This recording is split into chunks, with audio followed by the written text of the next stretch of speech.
BJP বিধায়ক অম্বিকা রায়ের office ঘিরে বিক্ষোভ। নদিয়ার কল্যাণীতে ডাম্পিং গ্রাউন্ডের প্রকল্পে বাধা দেওয়ার অভিযোগ উঠছে এবং তারপরে এই অভিযোগ উঠছে নদিয়ার কল্যাণীতে ডাম্পিং গ্রাউন্ড বাধা দেওয়ার অভিযোগ উঠছে। বিজেপি বিধায়ক অম্বিকা রায়ের অফিস ঘিরে বিক্ষোভ দেখান সেখানকার স্থানীয় বাসিন্দারা।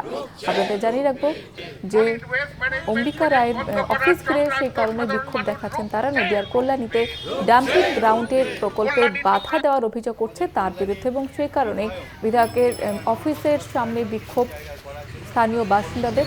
বিজেপি বিধায়ক অম্বিকা রায়ের অফিস ঘিরে বিক্ষোভ দেখাচ্ছেন সেখানকার বাসিন্দারা। নদিয়ার কল্যাণীতে ডাম্পিং গ্রাউন্ডের প্রকল্পে বাধা দেওয়ার অভিযোগ উঠছে বিজেপি বিধায়কের বিরুদ্ধে এবং সে কারণেই তার অফিসের সামনে বিক্ষোভ দেখাচ্ছেন স্থানীয় বাসিন্দারা। যেমনটা অভিযোগ করছে, ডাম্পিং গ্রাউন্ড প্রকল্পে বাধা দিচ্ছেন তিনি এবং সেই অভিযোগের ভিত্তিতে এবার বিক্ষোভ দেখানো হচ্ছে তার পার্টি অফিসের বাইরে। আমাদের সঙ্গে টেলিফোন লাইনে রয়েছে প্রতিনিধি সুবল মজুমদার। সুবল, কি অভিযোগ করছে তার বিরুদ্ধে? দেখো, যেটা কল্যাণী নাগরিক সমাজ বা নাগরিকরা আজ কিন্তু বিজেপি বিধায়ক কল্যাণীর অম্বিকা রায়ের যে অফিস তার বাইরে বিক্ষোভ দেখান। নাগরিকদের যে অভিযোগ যে দীর্ঘদিন ধরে একটা সুস্থ সমাধান হতে চলেছে, যেটা সলিড ওয়েস্ট ম্যানেজমেন্টের প্রজেক্টে, সেই প্রজেক্টের যিনি বিভিন্নভাবে সেই কাজে বাধা দেওয়ার চেষ্টা করছেন, এই অভিযোগ নিয়ে কিন্তু তার বাড়ির সামনে বিক্ষোভ দেখায়।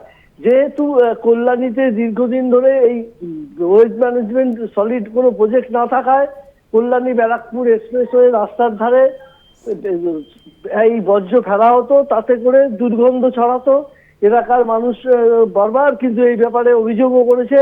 দীর্ঘদিন পর জমি পাওয়ার পর এই কাজ শুরু হয় এবং তখন কল্যাণী বিধায়ক এবং স্থানীয় মানুষজন গাছারি পাড়ার যেখানটায় এই সলিড ম্যানেজমেন্ট প্রজেক্ট তৈরি হচ্ছে সেখানে বাধা দেয় এবং তারা কাজ বাধা দেয়। শুধু না, গত দুদিন ধরে সেখানে বিভিন্নভাবে বাধার পাশাপাশি পুলিশ যখন আসে পুলিশের উদ্দেশ্যে ইট পাটকেলও ছুঁড়েছিল এবং পুলিশও পাল্টা লাঠিচার্জ এবং কাঁদানে গ্যাস করে। এই ঘটনার পর 17 জনকে গ্রেপ্তার করা হয়েছিল এবং আটক করা হয়েছিল বিজেপি বিধায়ককে। কল্যাণী নাগরিকদের বক্তব্য যে দীর্ঘদিনের এই সমস্যার সমাধান হতে চলেছে এবং এইখানে বাধার সৃষ্টি করছে বিজেপি বিধায়ক, তাই তার বাড়ি তার অফিসের সামনে আজকে কিন্তু বিক্ষোভ দেখা কল্যাণীর নাগরিক সমাজ।